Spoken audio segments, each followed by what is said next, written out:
नमस्कार सभी प्यारे विद्यार्थियों। आप लोगों को लास्ट क्लास में हम न्यूट्रिशन में यानी कि न्यूट्रिशन पार्ट 3 में आपको प्रोटीन के बारे में कुछ पढ़ा रहे थे और कुछ बता रहे थे। तो उसी क्लास को आज हम पार्ट 4 अपने वीडियो में कंटिन्यू करेंगे और आगे कंटिन्यू करते हैं प्रोटीन के बारे में। और आपको जहाँ तक बताए थे लास्ट क्लास में वहाँ से स्टार्ट करेंगे। तो चलिए समझते हैं प्रोटीन को।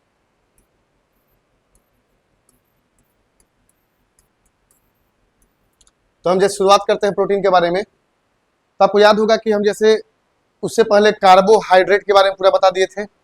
उसके बाद हम बात करते हैं प्रोटीन के बारे में। तो हम समझते हैं प्रोटीन का फंक्शन और प्रोटीन के बारे में क्या क्या जानना है। तो सबसे पहले आपको जो हम बताए थे, आपको याद होगा कि जो प्रोटीन है, प्रोटीन का जो स्मॉलेस्ट यूनिट,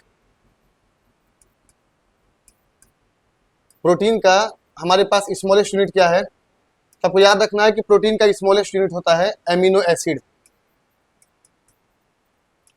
आप समझिएगा पॉइंट को ध्यान से। जैसे आपको बताया प्रोटीन का, तो प्रोटीन का स्मॉलेस्ट यूनिट क्या है, एमिनो एसिड। दूसरा पॉइंट हमें समझना है कि जो प्रोटीन है ये किस टाइप का न्यूट्रिएंट्स है, यानी माइक्रो है या मैक्रो है। तो आपको याद होगा कि जो प्रोटीन है इसके बारे में बताए थे मैक्रो न्यूट्रिएंट्स। आप याद करिए लास्ट क्लास में आपको बताए थे कि जो न्यूट्रिएंट्स है वो दो प्रकार का होता है, पहला है माइक्रो और सेकंड है मैक्रो। तो आपका जो कार्बोहाइड्रेट के बारे में बताएं वो आपका था मैक्रो, सेकंड आपका प्रोटीन है ये भी आपका है मैक्रो न्यूट्रिएंट्स।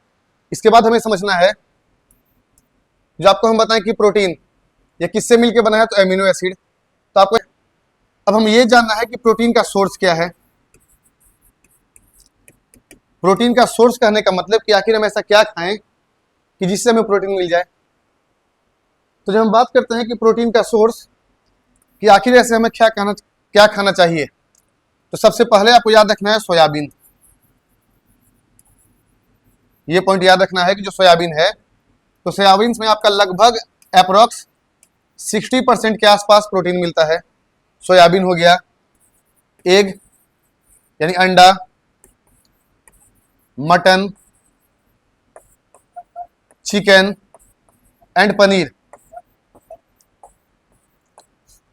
ये सब जो है आप मिल्क भी लिख सकते हैं। आपको हम एक पॉइंट बताते हैं पहले, बाकी एक्सेट्रा, यानी ये सब जो पॉइंट है इससे हमें प्रोटीन मिलता है। जितना भी सोर्स बताएं, soybean, egg, mutton, chicken, paneer, milk etcetera. आप एक पॉइंट याद रखिए, अगर मिल्क के बारे में थोड़ा सा बताएं आपको, जो मिल्क है, अगर हम बात करते हैं मिल्क का, तो आपको याद रखना है कि मिल्क एक कंप्लीट फूड होता है।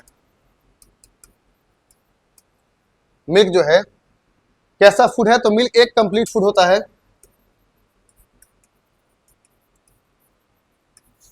यानी कि आपको याद रखना है कि लगभग सारा न्यूट्रिएंट्स मिल्क में मिलता है। लेकिन आपको यह भी पॉइंट जानना है कि हम यहाँ क्या बताएं कि मिल्क जो है ये आपका कंप्लीट फूड है, इसमें आपका सारा न्यूट्रिएंट्स मिलेगा। बस दो चीज नहीं मिलता है, पहला आपका आयरन और सेकंड है आपका विटामिन सी। जो विटामिन सी है ये आपका मिल्क में नहीं मिलता है। आपसे ये क्वेश्चन पहले भी पूछा हुआ है प्रीवियस ईयर में कि इसमें से कौन सा विटामिन मिल्क में नहीं मिलता है, तो हमें याद रखना है कि विटामिन सी जो है मिल्क में नहीं मिलता है। हम आपसे कुछ क्वेश्चन पूछना चाहते हैं, आप ये बताइएगा जो मिल्क है, मिल्क में कौन सा कार्बोहाइड्रेट मिलेगा। आपको याद होगा हम बताए थे मिल्क में कौन सा कार्बोहाइड्रेट मिलता है और मदर्स मिल्क में कौन सा कार्बोहाइड्रेट मिलता है। इसके बारे में आपको हम बताए थे कार्बोहाइड्रेट के टॉपिक में कि मिल्क में हमें कौन सा कार्बोहाइड्रेट है और माँ का दूध यानी कि मदर्स मिल्क में कौन सा कार्बोहाइड्रेट है। अब आपको कुछ बेसिक पॉइंट बताते हैं, स्टैटिक पॉइंट मिल्क के बारे में। अगर आपसे पूछा जाए कि मिल्क का प्योरिटी, जो मिल्क है, मिल्क का प्योरिटी यानी कि दूध का शुद्धता किससे मेजर करते हैं। आपको हम जो ये क्वेश्चन पूछे हैं कि मिल्क में कौन सा कार्बोहाइड्रेट पाया जाता है और मदर्स मिल्क में यानी कि माँ के दूध में कौन सा कार्बोहाइड्रेट पाया जाता है, तो ये दोनों पॉइंट के बारे में आपको आंसर कमेंट बॉक्स में करना है। ये दोनों क्वेश्चन, इसका आप आंसर करिए कमेंट बॉक्स में। अभी आपको हम ये बताएं कि जो मिल्क का प्योरिटी है यानी कि दूध का शुद्धता, तो जो मिल्क का प्योरिटी है इसको मेजर करते हैं लैक्टोमीटर से।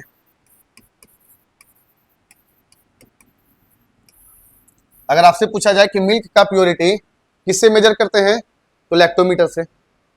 एक पॉइंट और आप समझिएगा, व्हाइट कलर ऑफ मिल्क, आपसे क्वेश्चन बनेगा कि मिल्क का व्हाइट कलर, दूध का व्हाइट कलर किस कारण से होता है, और दूसरा पॉइंट आता है कि yellow colour of milk.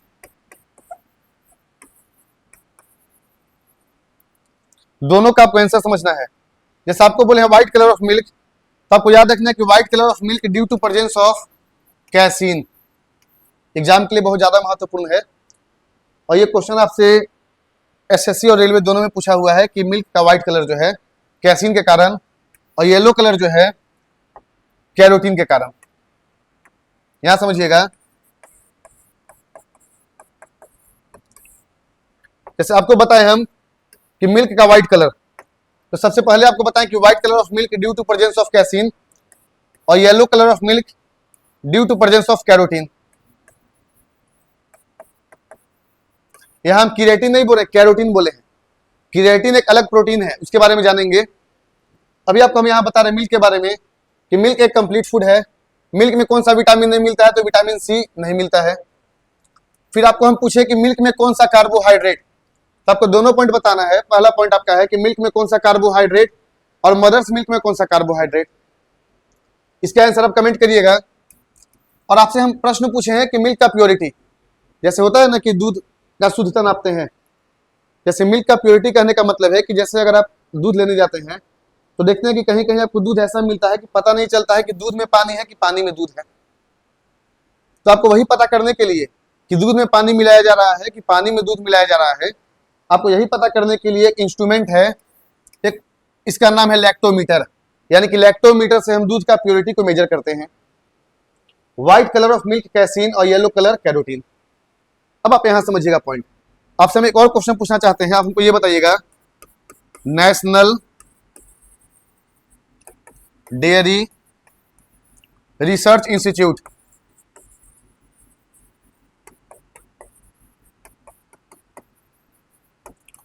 NDRI, आपसे हमारा क्वेश्चन है NDRI यानी कि नेशनल डेयरी रिसर्च इंस्टीट्यूट कहां पर है, तो आपको इसका आंसर याद रखना है, करनाल हरियाणा। समझिए, नेशनल डेयरी रिसर्च इंस्टीट्यूट कहां पर है, तो करनाल हरियाणा। अब आगे समझते हैं अगला पॉइंट मिल्क के बारे में। पहले आप यहां तक लिख लीजिए या इसका स्क्रीनशॉट ले लीजिएगा। अब हम आगे बात करते हैं आपसे मिल्क में। नेक्स्ट पॉइंट है मिल्क से कर्ड, यानी कि दूध से दही जमाना। तो आपसे सबसे पहला क्वेश्चन बनता है कि दूध से दही जमाना एक तरह का कैसा चेंज है, तो मिल्क से कर्ड का फॉर्मेशन एक केमिकल चेंज है।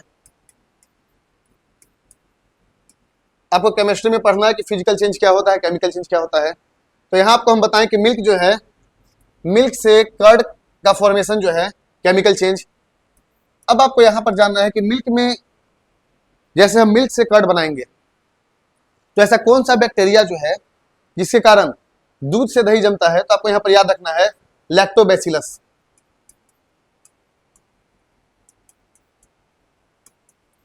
कि लैक्टोबैसिलस बैक्टीरिया के कारण दूध से दही का फॉर्मेशन। तो आपसे क्वेश्चन ये भी पूछता है कि कर्ड में यानी दही में कौन सा बैक्टीरिया होता है, तो लैक्टोबैसिलस बैक्टीरिया। अब आपको अगला पॉइंट समझना है कि मिल्क से कर्ड का फॉर्मेशन कैसा प्रोसेस है। मिल्क से कर्ड बनाना एक कैसा प्रक्रिया है, कैसा प्रोसेस है, तो इस प्रोसेस का नाम है फर्मेंटेशन। कैसा प्रोसेस है, फर्मेंटेशन, और इसे बोलते हैं किण्वन। आप समझने का प्रयास करिए। आपको हम बता रहे हैं कि मिल्क से curd chemical change, lactobacillus bacteria, और कैसा प्रक्रिया है, तो फर्मेंटेशन यानी किण्वन। तो यहां से स्टैटिक का क्वेश्चन बनता है कि फर्मेंटेशन प्रोसेस का डिस्कवरी कौन किया था, तो आपको यहां नाम याद रखना है लुईस पास्चर। लुईस पास्चर ने फर्मेंटेशन प्रोसेस का डिस्कवरी किया।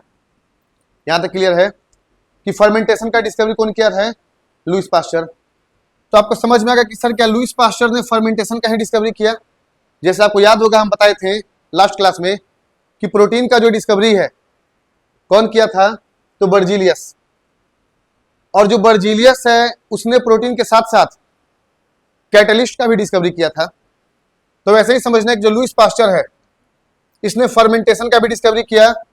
सेकंड डिस्कवरी किया था पास्चुराइजेशन,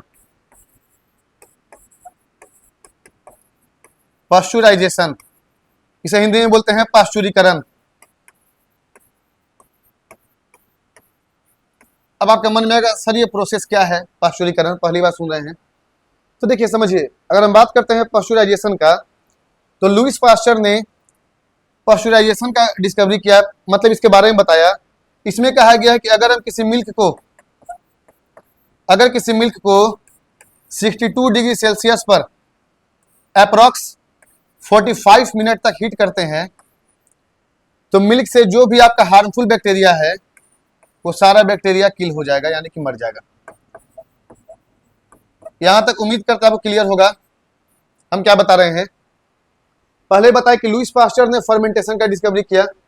दूसरा पॉइंट बताया कि लुईस पास्चर ने पास्चुराइजेशन के बारे में बताया। और पास्चुराइजेशन क्या है कि मिल्क को अगर हम 62 डिग्री सेल्सियस पर लगभग 45 मिनट तक हीट करेंगे तो इसमें जो भी हार्मफुल बैक्टीरिया है वो किल हो जाएगा। थर्ड खोज किया गया था, एक आप बीमारी का नाम सुने होंगे, रेबीज। रेबीज बीमारी, आपको पता है कि जो रेबीज बीमारी है ये किससे होता है? ये वायरस से होता है। कौन सा वायरस? तो वायरस का नाम आपसे पूछेगा तो वायरस का नाम है रैबिडो वायरस। बात समझिए, जो रेबीज बीमारी है ये किससे होता है? तो वायरस से होता है। कौन सा वायरस से? तो रैबिडो वायरस से। इसी बीमारी को बोलते हैं हाइड्रोफोबिया। हाइड्रोफोबिया, आप यहां समझने का प्रयास करिएगा। हम यहां जैसे बोले हाइड्रोफोबिया, तो जो हाइड्रोफोबिया ये दो वर्ड से मिलकर बना है। एक आपका हाइड्रो मतलब वाटर, सेकेंड वर्ड है फोबिया। फोबिया का मतलब होता है फियर, यानी कि डरना। यानी कि रेबीज होने का मतलब उसको पानी से डर लगता है। जिसको भी रेबीज होगा उसको पानी से डर लगेगा। यानी कि जो लुईस पास्चर है इसने रेबीज के बारे में बताया, फर्मेंटेशन के बारे में बताया और पास्चुराइजेशन के बारे में बताया। तो उम्मीद करते हैं आपको यहां तक क्लियर हुआ होगा कि मिल्क से कर्ड का फॉर्मेशन और जो कुछ आपको स्पेशल पॉइंट बताए हैं वो आप इसको पहले स्क्रीनशॉट ले लीजिए, फिर आगे बताते हैं नेक्स्ट पॉइंट। अब आगे समझिए, आपको हम जैसे बताया प्रोटीन के बारे में, तो आपको हम बताएं कि जो प्रोटीन है इसका डिस्कवरी कौन किया था? तो प्रोटीन का डिस्कवरी किया गया था जे बर्जीलियस के द्वारा।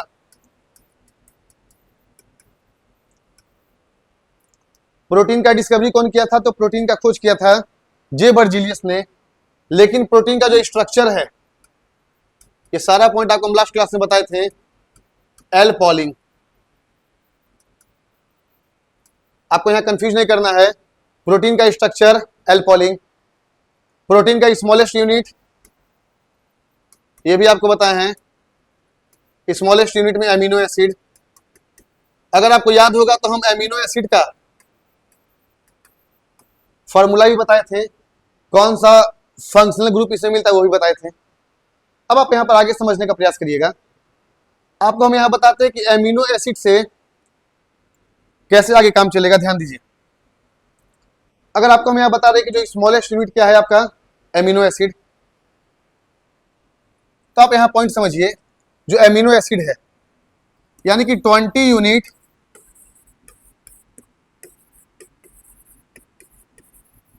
एमिनो एसिड मिल करके, समझिएगा, 20 यूनिट एमिनो एसिड मिल करके आपका एक यूनिट प्रोटीन का फॉर्मेशन करता है।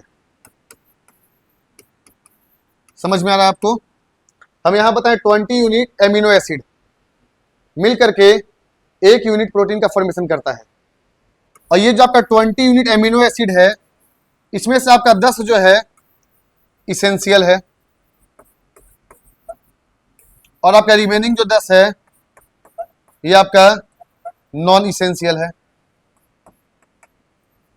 समझिएगा, आपको हम बताएं कि जो 20 यूनिट एमिनो एसिड इसमें से आपका 10 इसेंशियल, यानी कि आपका जो प्रोटीन का फॉर्मेशन होता है एमिनो एसिड से होगा और एमिनो एसिड का संख्या 20 है, यानी कि 20 यूनिट एमिनो एसिड मिल करके 1 यूनिट प्रोटीन का निर्माण करेगा। इसमें से आपका 10 इसेंशियल और 10 नॉन इसेंशियल। तो जो आपका 10 इसेंशियल और नॉन इसेंशियल रहेगा, इसमें से आपका जो है 10 यूनिट एमिनो एसिड बॉडी में ऑलरेडी रहेगा और 10 यूनिट जो एमिनो एसिड है इसको हम फूड के थ्रू कंज्यूम करेंगे। तो यहां तक क्लियर है। अब आपका मन में आएगा कि एमिनो एसिड आपस में कैसे ज्वाइंट रहेगा। समझिए, जैसे आपको हम बताएं कि 20 यूनिट एमिनो एसिड, 20 यूनिट जो है आपका जो एमिनो एसिड है ये आपका आपस में ज्वाइंट होता है पेप्टाइड बॉन्ड से। किससे ज्वाइंट होगा? तो पेप्टाइड बॉन्ड से। आपको हम लास्ट क्लास में बताए थे, आप याद करने की कोशिश करिएगा। जैसे आपका 10 इसेंशियल है और आपका 10 जो है नॉन इसेंशियल है।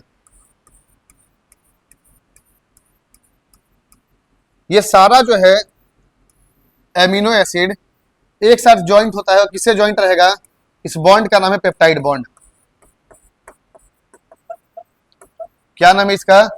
Peptide bond. यानी कि पेप्टाइड बॉन्ड से आपस में ज्वाइंट रहता है और आपका 20 यूनिट एमिनो एसिड मिल करके क्या बनाएगा? 1 यूनिट प्रोटीन का फॉर्मेशन करेगा। अब यहां पर आपको कुछ इंपॉर्टेंट प्रोटीन का नाम जानना है जो आपके एग्जाम के लिए महत्वपूर्ण है। जैसे आपको समझना है, सबसे पहला प्रोटीन है, समझिए, जो सबसे पहला आपका प्रोटीन है केराटिन। जो केराटिन प्रोटीन है ये कहां मिलता है? तो आपको समझना है केराटिन के बारे में।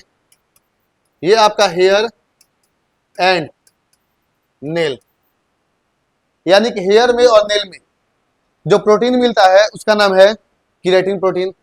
अगला पॉइंट समझना है, जो केराटिन है ये आपका जनरली डेड सेल में मिलता है।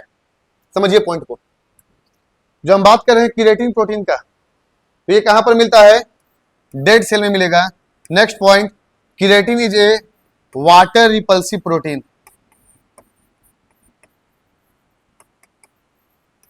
वाटर रिपल्सिव का मतलब होता है कि पानी को दूर करना। जैसे आप नाखून में पानी डालिएगा तो पानी आपका हटता है, दूर होता है। तो आपको हम केराटिन के बारे में बताएं कि जो केराटिन है ये आपका हेयर और नेल में डेड सेल। एक पॉइंट और आप याद रखिएगा, horns and hoops of animals. Horns and hoops का मतलब होता है जो जानवर है, जानवर का सींग और जानवर का खूर। खूर का कहने का मतलब है, अब देखिएगा जो जानवर का जो सींग होता है और जो खूर होता है, पैर का खूर, ये आपका केराटिन का बना होता है। तो आपको हम केराटिन के बारे में कुछ पॉइंट बताए हैं। पहला कि hair nail, dead cell, water repulsive, horns and hoops. अब यहां आपका नेक्स्ट प्रोटीन है एल्बुमिन प्रोटीन। जो एल्बुमिन है ये कहां मिलता है? एग में, यानी कि अंडा में। इस पर नेक्स्ट आपका प्रोटीन है ऑप्सिन प्रोटीन। अब यहां समझिएगा, एक होता है ऑप्सिन और दूसरा होता है रोडोप्सिन प्रोटीन। आपको जब विटामिन ए पढ़ाएंगे तो वहां आपको थोड़ा सा बताएंगे ह्यूमन आई में कुछ पॉइंट। जैसे आपको पढ़ाएंगे वहां पर डिजीज में नाइट ब्लाइंडनेस, ज्यूरोपैथेल्मिया, तो वहां आपको बताएंगे। अभी के लिए आप यहां फिलहाल समझिएगा कि जो आपका ऑप्सिन है ये आपका मिलता है कोन सेल ऑफ आई। जैसे आपको पता होगा कि ह्यूमन आई में 2 टाइप का सेल, एक रॉड सेल, एक कॉन सेल। कॉन सेल के कारण ही कलर ब्लाइंडनेस,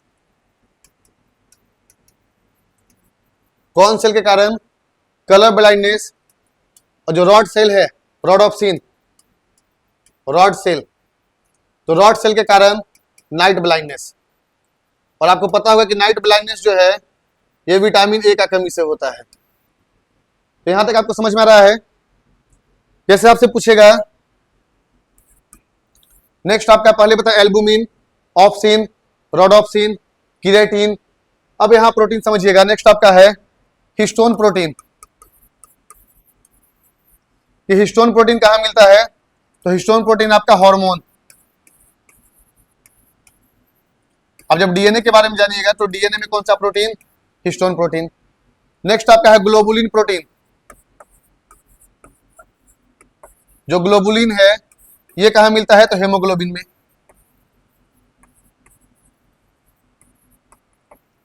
हम आपको यहाँ पर कुछ इंपॉर्टेंट प्रोटीन बता रहे हैं कि कौन सा प्रोटीन कहाँ मिलता है, आप समझिएगा।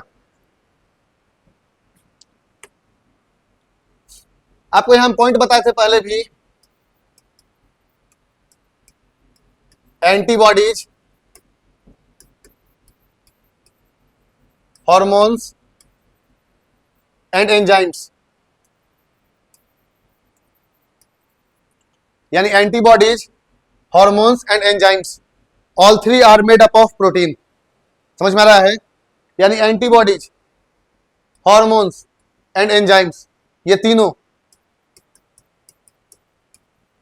ऑल थ्री आर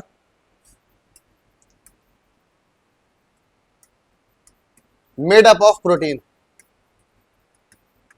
और सेकेंड पॉइंट आपको समझना है कि जो प्रोटीन है, समझिएगा, जो हम प्रोटीन का बात कर रहे हैं, इसका काम क्या है? तो ये आपका बॉडी बिल्डिंग एलिमेंट है। क्या है ये? बॉडी बिल्डिंग एलिमेंट, यानी कि प्रोटीन आपका ग्रोथ एंड डेवलपमेंट में हेल्प करता है।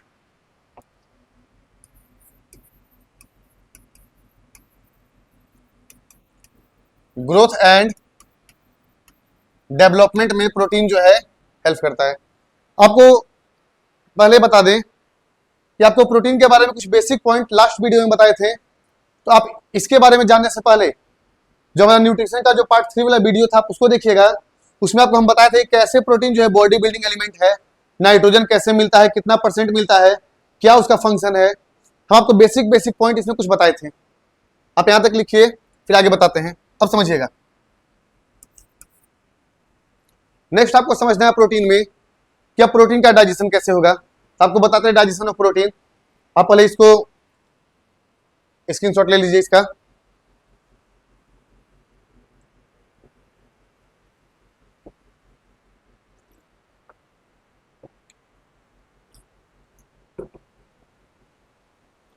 हो गया होगा यहां तक।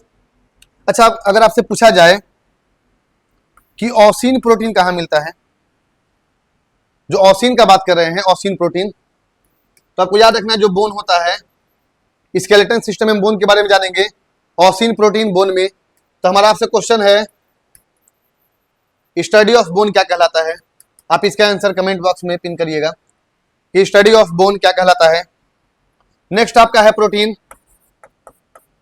Actin and myosin. समझिए, तो आपको हम बता रहे हैं एक्टिन और मायोसिन, ये जो आपका मिलता है मसल्स में, यानी कि मांसपेशी में। आप समझिए आपको हम क्या क्या प्रोटीन बताए हैं। सबसे पहले आपको जो हम प्रोटीन बताए हैं वो आपका है albumin, egg, opsin, cone cell, rhodopsin, rod cell, histone protein, hormone, DNA, globulin, haemoglobin, ossein, bone. Study of bone का आपको आंसर बताना है। नेक्स्ट आपका है एक्टिन और मायोसिन, मसल्स। इससे पहले बताए थे क्रिएटिन, तो क्रिएटिन जो क्या बताए थे, हेयर और नेल। उसके बाद आपको बताए थे हेयर नेल के बाद डेड सेल, यानी कि horns and hoofs of animals are made up of keratin. और क्रिएटिन जो आपका है वाटर रिपल्सिव प्रोटीन है। उम्मीद करते हैं कि यहां तक क्लियर होगा। आप इसे कंप्लीट कर लीजिए। अब हम बात करेंगे कि प्रोटीन का डाइजेशन कैसे होता है। उससे पहले आपको बताएं प्रोटीन का कमी से कुछ डेफिशिएंसी, यानी कि प्रोटीन का डेफिशिएंसी से कुछ डिजीज।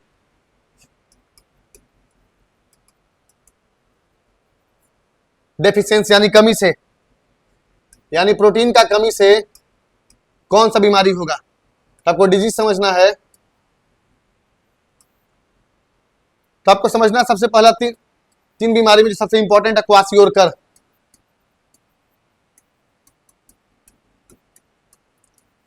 पहला आपका बीमारी है क्वासियोरकर।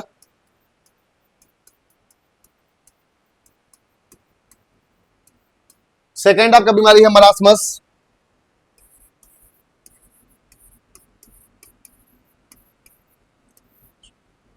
और थर्ड में आपका बीमारी है कैकेक्सिया।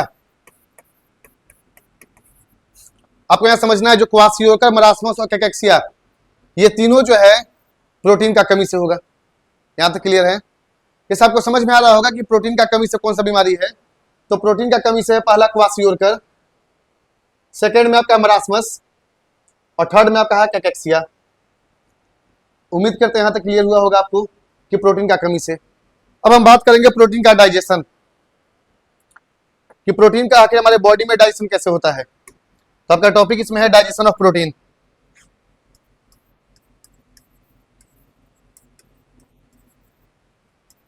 डाइजेशन ऑफ प्रोटीन यानी कि प्रोटीन का पाचन। देखिए आपको हम क्या बताए थे डाइजेशन में, आपको पहले बताए थे कि break down of complex food into simple food, यानी कि जो भी कॉम्प्लेक्स फूड है उसको सिंपल फूड में टूटना ही डाइजेशन कहलाता है। तो हमको प्रोटीन को तोड़ना है, कैसे तोड़ेंगे समझिएगा। अगर हम बात करते हैं प्रोटीन का डाइजेशन का, यानी आप प्रोटीन खा लिए, यानी आप पल्सेस खाएं, दाल खाएं तो दाल में प्रोटीन मिलेगा, सोयाबीन में प्रोटीन मिलेगा। तो हमको इस प्रोटीन को तोड़ना है, तो प्रोटीन पहले किस में टूटेगा। तो आपको ऐसा नहीं कि आप सीधा बता दीजिएगा कि जो प्रोटीन है ये आपका डायरेक्ट ब्रेकडाउन होगा एमिनो एसिड में, नहीं। तो प्रोटीन का ब्रेकडाउन कहां होगा,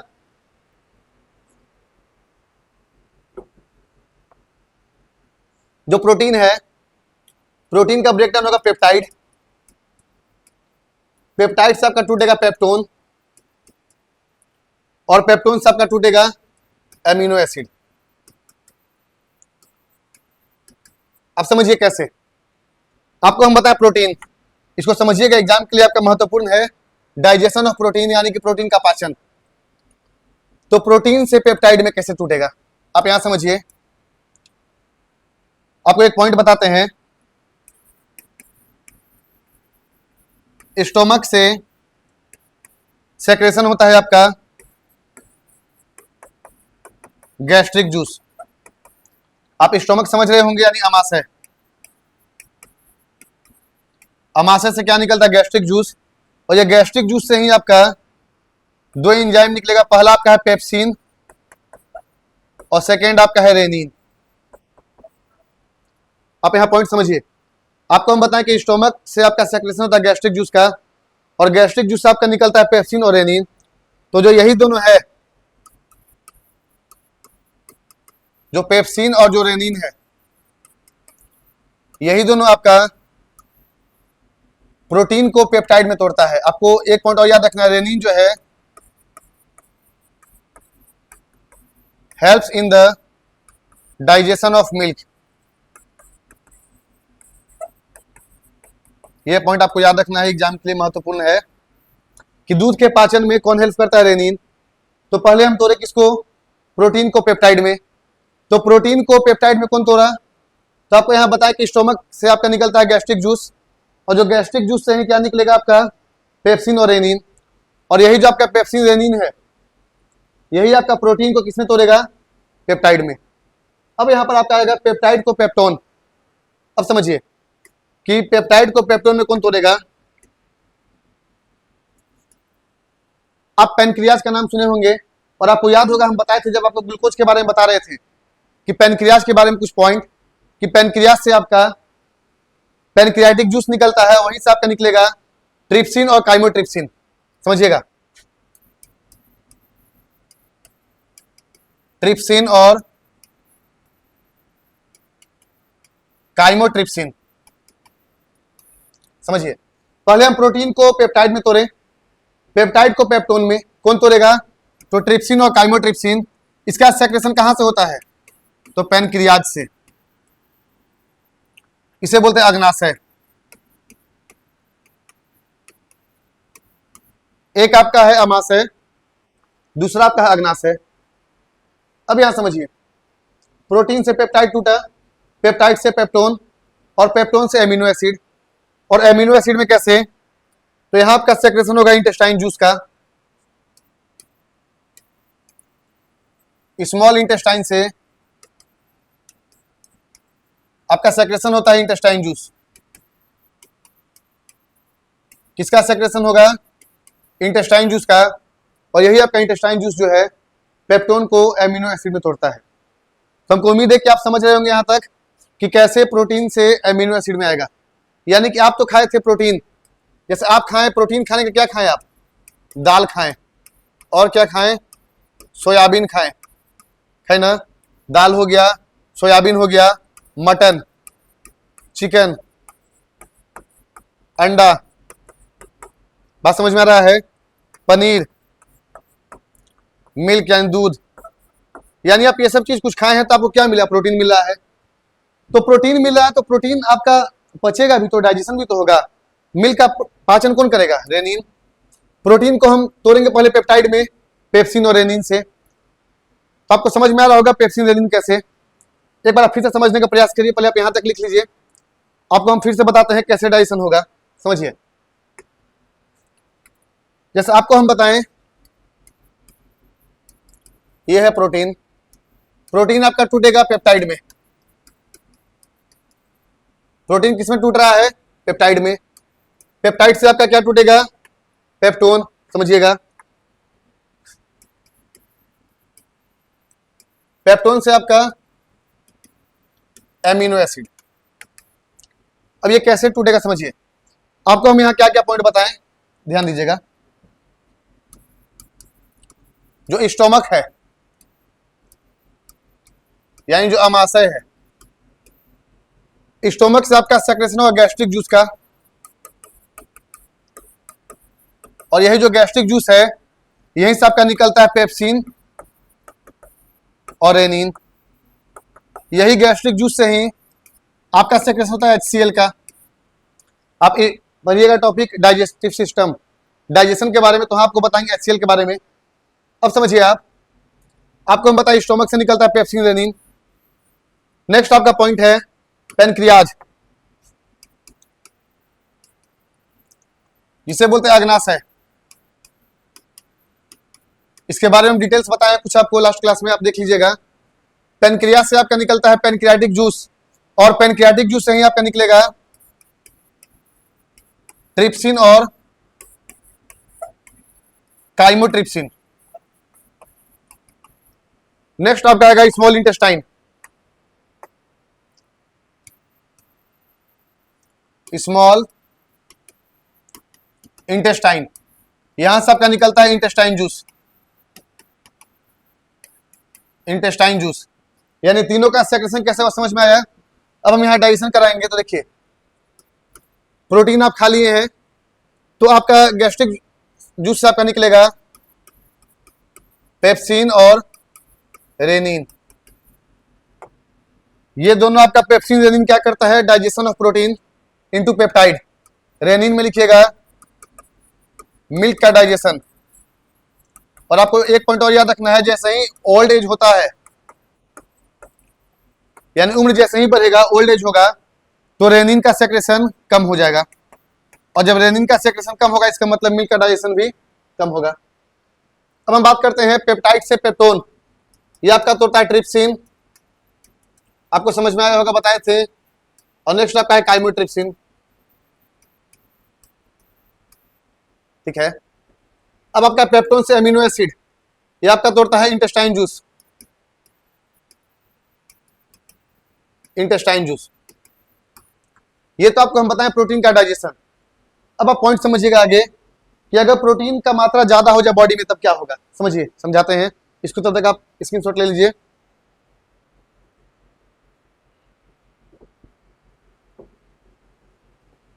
हो गया यहां तक। जैसे आपको हम बता रहे हैं कि प्रोटीन का डाइजेशन तो हो गया है, प्रोटीन का मात्रा ज्यादा हो जाए तब क्या होगा, समझिएगा।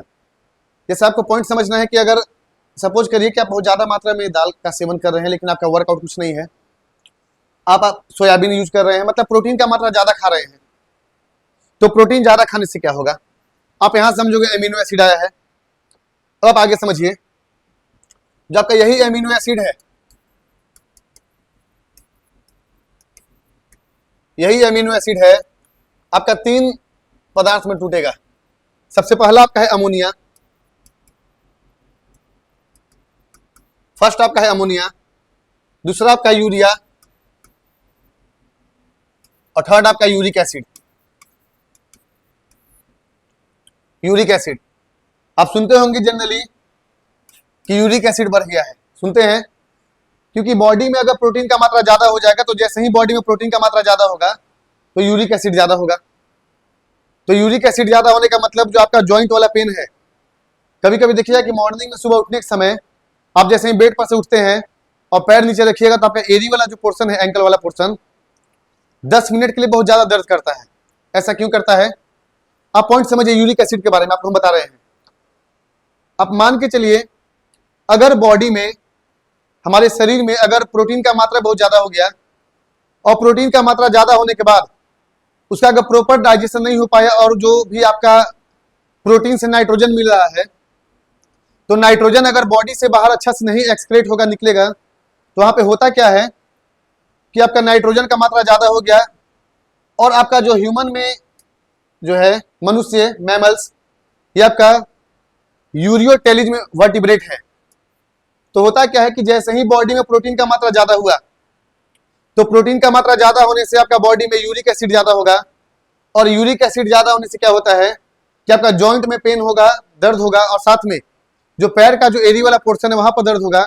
आप जब देखिएगा, आपको जब मॉर्निंग में जब उठिएगा सुबह सुबह, क्योंकि बॉडी पूरा रेस्ट में होता है और सारा जमा होता है, इकट्ठा होने के बाद अचानक आप पैर नीचे की ओर रखिएगा तो होता क्या है कि पूरा एंकल में, पूरा एरी में दर्द बहुत तेज होता है 10 मिनट के लिए। वही आपका पहचान होता है यूरिक एसिड का। तो यूरिक एसिड को रिमूव करने का एक उपाय है, सबसे जनरल उपाय है कि आप करिए क्या कि बहुत ज्यादा मात्रा में पानी का सेवन करिए और प्रोटीन को कम से कम सेवन करिए। और जितना ज्यादा पानी पीजिएगा तो होता क्या है समझिए, ज्यादा पानी पीने से क्या होगा कि आपका जो यूरिक एसिड है यूरिन के फॉर्म में आपका बॉडी में आएगा और वहां से क्या होगा, यूरिनेशन के द्वारा आपका यूरिक एसिड बॉडी से रिमूव होगा और टाइम टू टाइम ये ठीक होना शुरू होगा। तो हम यहाँ आपको बता दें कि जो एमिनो एसिड है ये आपका अमोनिया, यूरिया और यूरिक एसिड में टूटता है। अगर आपसे पूछा जाए कि अमोनिया का फॉर्मूला क्या है तो आप बताइएगा अमोनिया का फॉर्मूला आपका है NH3। आपको पॉइंट याद रखना है, अमोनिया का फॉर्मूला क्या है, NH3। अब हमको ये बताइएगा जो यूरिया है, यूरिया का फॉर्मूला, इससे पहले आप एक पॉइंट समझिए यूरिया के बारे में। First man made lab use substance, यानी कि मनुष्य के द्वारा प्रयोगशाला में, मनुष्य के द्वारा प्रयोगशाला में यानी लैब में यूज किया जाने वाला सबसे पहला पदार्थ क्या था, यूरिया। इसका फॉर्मूला होता है NH2CO NH2। और आपको पॉइंट याद रखना कि यूरिया में आपका 46% नाइट्रोजन होता है। यहां तक क्लियर है? अब यहां यूरिक एसिड जो आपको बताए हैं, तो आप यहां समझिए आपको हम समझाना क्या चाह रहे हैं। आप इसको पहले लिख लीजिए, फिर आगे बताते हैं कि कैसे यूरिक एसिड का उपाय होगा। अब इसे पहले लिख लीजिए, हो गया है। चलिए अब समझिएगा। जैसे आपको हम बताएं कि जो प्रोटीन जो है आपका बॉडी में ज्यादा हो जाएगा, तो प्रोटीन ज्यादा होने का मतलब आपका बॉडी में क्या ज्यादा हो रहा है,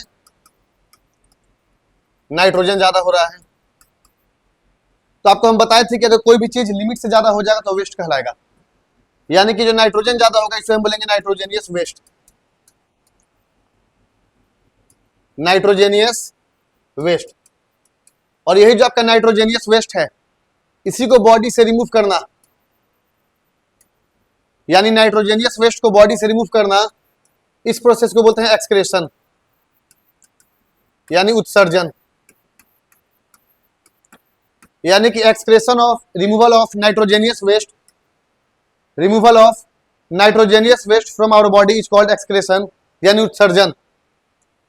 अब यहां समझिएगा, और इस एक्सक्रेशन के प्रोसेस में जो भी आपका ऑर्गन हेल्प करता है उस ऑर्गन को बोलते हैं एक्सक्रेटरी सिस्टम यानी उत्सर्जन तंत्र।